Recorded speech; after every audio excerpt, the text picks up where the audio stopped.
क्या दिखाएंगे पहला 1 1 कैसे दिखाएंगे देखो इधर अंदर का एलिमेंट लेकर के चलेंगे फिर पूरा फंक्शन दिखा देंगे मेरा काम हो जाएगा ऐसा। चलो लेके चलो के ए इक्वल टू के बी लेके चलो कोई दिक्कत वाली बात अगर देखो के और के बी इक्वल है तो इसका मतलब ए बी इनवर्स बिलोंग करेगा के के अंदर बोल करेगा अगर ये है तो अगर हम यहाँ पर अब फंक्शन ले लेते हैं एफ ऑफ या फंक्शन ले लेते हैं तो देखो एच ए लाना है उस समय एफ ए लाना था या तो इधर एफ एक्स था ना जी तो एफ लिए थे यहाँ एच ए है तो यहाँ क्या लेंगे एच ले लेंगे समझते हो मेरी बातों को यहाँ भी हम लोग यहाँ पर सीधा सीधी के है तो हम सीधा सीधी एच ले लेते हैं दोनों साइड एच ले लिए समझ गए या नहीं समझे और अगर ये नहीं तो ऐसे लिख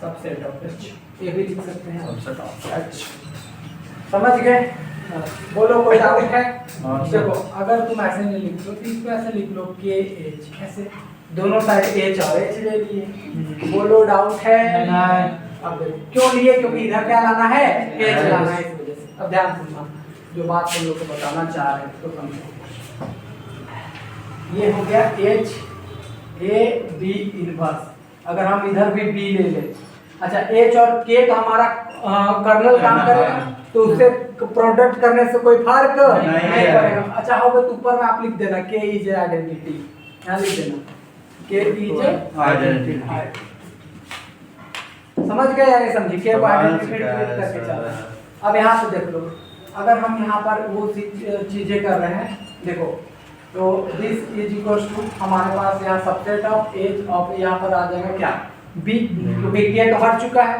यहाँ क्या मल्टीप्लाई कर दिए हैं बी समझ गए क्या और अगर आप ये नहीं चाहते तो आप डायरेक्टली यहाँ पर सीधा सीधी इक्वल टू का भी साइन लेके आप काम कर सकते हैं कोई दिक्कत वाली बात नहीं है अब इधर देखो इसमें से आ जाएगा ए ये और ये दोनों तो खत्म अरे बोलो तो यहाँ से आ जाएगा एच बी आएगा या नहीं आएगा अब एच ए को इसके अकॉर्डिंग अगर हम फाई ऑफ के लिख दे तो कोई दिक्कत और इसको फाई ऑफ के बी लिख दे तो कोई दिक्कत नहीं हो गया मेरा 1 1 समझ गए या नहीं समझे अब ऑन टू पे आ जाओ सर वहां पे कोई इक्वल लगेगा ना ऊपर ठीक है अब ऑन टू पे आ जाओ तो ऑन टू में इसको लेकर के चलो फाई ऑफ के ए क्या हम इसको एच ए लिख सकते हैं अब बताओ ये हर एक ए के लिए हर एक एच ए देगा तो ऑन टू होगा या नहीं होगा इससे पहले याद करो इसके में हर एक एक्स के लिए हर एक एफ एक्स दे रहा था हर एक ए के लिए हर एक एच ए दे रहा है ये ऑन टू होगा या नहीं होगा तो इट ऑन टू हो गया अब देखो प्रिजर्विंग प्रॉपर्टी थर्ड ये 2 में चला ये थर्ड चल रहा प्रिजर्विंग प्रॉपर्टी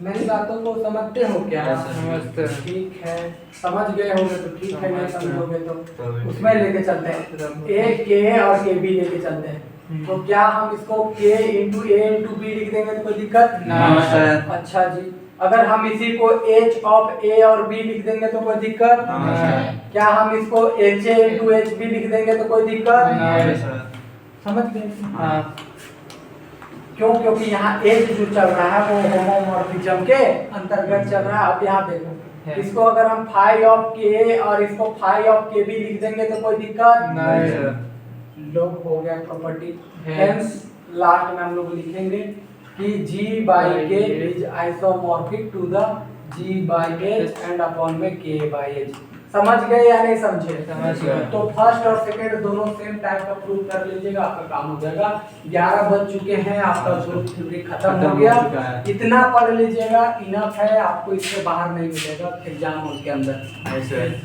अब आ जाते हैं डिफरेंशियल पे 1 घंटे की क्लास उसको भी फटाफट करते हैं फटाफट ठीक है ग्रुप थ्योरी सुभाष सर पढ़ा रहे थे कौन पढ़ा है सरस्वती नहीं पहले वही पढ़ा रहे थे ना कहाँ से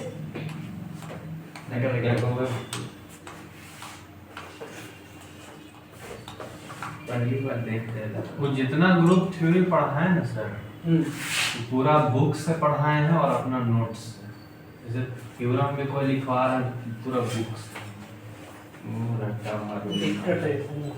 ऐसा नहीं होता, एक लॉजिक पकड़वा दो जिससे कि एक बात के बाद एक बात वो चीजें समझ में आ जाए। वो जैसा लगता था ना कि खुदे लिख रहे हैं, खुद समझ रहे हैं।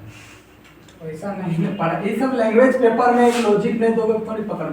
अब देखो मान लो यहाँ हम दो थ्योरम दिए फंडामेंटल का, 1 और क्या 2, केवल स्टेटमेंट केवल चेंज हुआ और हल्का फुल्का ऊपर का टर्म चेंज हुआ, बाकी तो जितना काम किए वो सेम रहा। फिर वहाँ आ गए सेंटर पर और वो आ गए नॉर्मलाइजर, दोनों सेम टाइप का प्रूफ दिए। तो आपको जब एक दो बार करोगे ना तो अंदाजा लग जाएगा अच्छा इसमें करना क्या है। आप अभी देखो, अब आपके पास थोड़ा कम समय है, नहीं तो अगर समय रहता है 2 बार 4 बार प्रैक्टिस मारते मारते वो अपने आप को लॉजिक में आ जाता है कि अच्छा इसके बाद ये लिखा है, इसके बाद ये लिखा है। लेकिन अभी भी सॉलिड समय है, एक बार करिए, नहीं होगा तो लास्ट में करल भी रहिएगा, लास्ट में कुछ बहुत ले जाकर ले भी जा सकते हो, वो आपकी मर्जी है, समझ गए। लेकिन कर लेना है, करोगे तो उससे स्पीड बढ़ जाएगा, कभी रुकोगे तो कुछ तो छेद छाछ करके आओगे वहाँ। हाँ सर, समझ गए या नहीं समझे? कौन उतना पूरा प्योरली थ्योरी पढ़ता है, नहीं समझ में आएगा 3-5 करते जाइएगा, लास्ट में इसको छाप दीजिएगा दिमाग में जो प्रूफ करना है। हेंस प्रूफ क्या ऐसा तो मेन बात है कि लॉजिक को पकड़ के चलिए तब तो।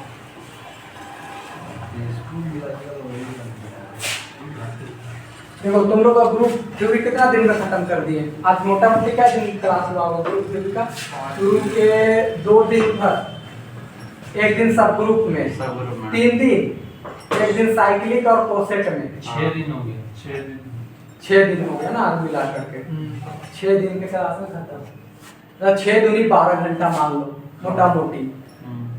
कभी तो 1.5 भी हुआ है, 1.5 बजे, कभी 1 घंटा, कभी 1.5 घंटा ऐसा हुआ है, यानी 11 घंटा मतलब मोटा 12 घंटा मान ही लो, तो 12 घंटा में ग्रुप थ्योरी खत्म हो गया। वो दिन भी आना चला था, अविनाश आया था ना उसका एग्जाम। हाँ 6 घंटा वाला ना, वो तुम भी जोड़िएगा। वो नहीं जोड़ना, वो तो नहीं होती, फिलहाल वाला नहीं चल रहा है। हाँ तो मैं था तो वही चीज। हाँ वो भी बेस बनाया था।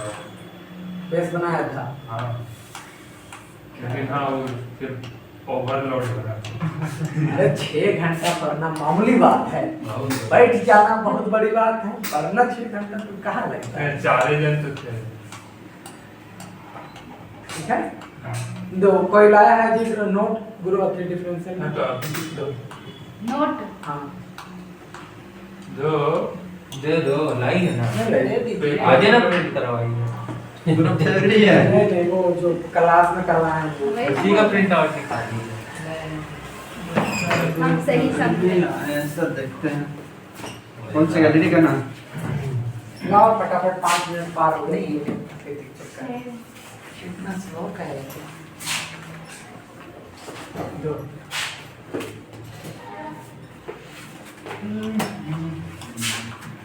आगे से चला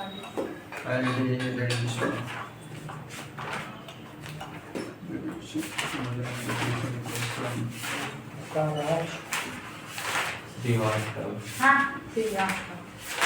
ठीक है ओवरऑल। कुछ करबो की है रे ये नहीं इसे तो डर से नहीं दे रहे थे, ठीक अरे है। दे कर निकाल तुम लोग ना कम से कम नोट प्रॉपर बनाया करो यार। सर दूसरा कॉपी नोट प्रॉपर मेरे को कहाँ समझ में आएगा।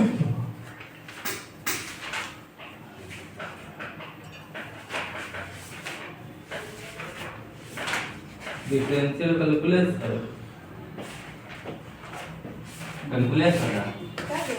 तो सर मेरे पास एक मोबाइल में ऐसा नहीं एक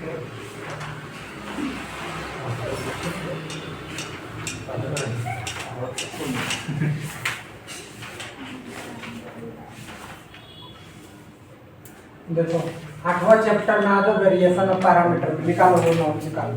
यस सर ये वाला ना। ये जो एक चैप्टर है ना वेरिएशन ऑफ पैरामीटर, वो चैप्टर निकालो, उसका 1-2 क्वेश्चन करवा रहे हैं फिर खत्म हो जाएगा। ऐसा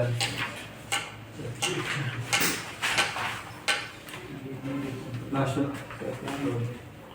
एक चैप्टर नहीं चैप्टर 8 ऐसे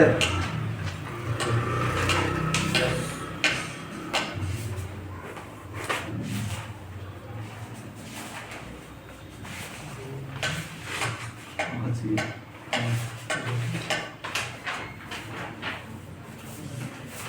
देखो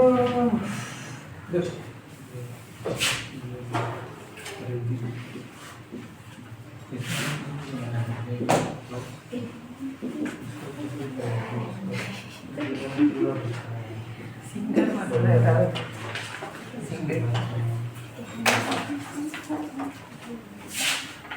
देखो हमारे पास एक क्वेश्चन है d2y/dx2 प्लस में y = 10x ये दिया हुआ देखना इधर, ठीक है। अब इसमें करेंगे क्या, सबसे पहले हम यहाँ से निकालेंगे CF। क्या निकालेंगे? CF। देखो वेरिएशन ऑफ पैरामीटर का क्वेश्चन ही लिख देगा, solve this problem by using variations of parameter, तब ऐसे बनाना है। और नहीं तो इसको बनाने के तो टेक्निक आपको दिए ही है PRY के अंदर, लेकिन फिर भी अगर आप चाहें तो इसको बना लेना है। ये मेथड आपका उसमें भी काम आएगा जितना कि पिछले हम लोग linear differential equation with constant coefficient पढ़ाए हैं या आइलर फंक्शंस वाला जो पढ़ाए हैं, उस सब में ये थ्योरम काम आएगा। ध्यान से देखिएगा किस तरीके का बनाना है, ज़्यादा इसमें कुछ करने की जरूरत है कि नहीं। आप सीधा सीधी पकड़ के चलोगे।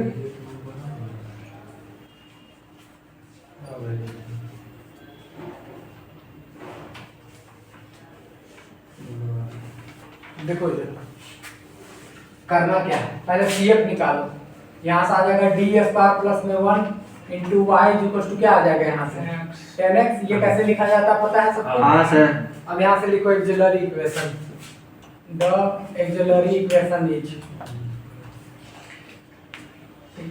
इज क्या हो जाएगा यहाँ से m² + 1 = 0, तो m² उधर भेजेंगे तो -1, m की value √-1 this is +- of i आ जाएगा। समझ गए या नहीं समझे? ऐसा अब देखो CF अगर आपको लिखना है तो कैसे लिखते हैं, C1 या ऐसे देखो यहाँ पर 0 लिखते हैं ना, तो e⁻0 इंटू ये पार्ट, और दूसरा में क्या लिखते हैं बाबू यहाँ पर a cos, यहाँ पर 1 है तो 1 इंटू x लिख सकते हैं, उसमें b sin 1 इंटू x लिख सकते हैं। तो ये तो 0 हो जाएगा, नहीं सर किसी की पावर 0 1 लिखने की कोई जरूरत नहीं है, इसको लिख लो direct a cos x b sin x। क्या इतनी बातें ठीक हैं? ऐसे आप चीजों को देख लो। अब यहाँ से देख लेना, लेट यहाँ से जो पहला टर्म आया है उसको आपको u मान लेनी है। क्या मान लेना है आपको? u। और जो दूसरा टर्म है उसको क्या मान लेना है? v। समझ गए क्या? अरे बोलो तो। ऐसे इसका एक बार डेरिवेटिव कर लीजिए, u डैश तो ये हो जाएगा -sin x, इसका डेरिवेटिव करिएगा तो ये हो जाएगा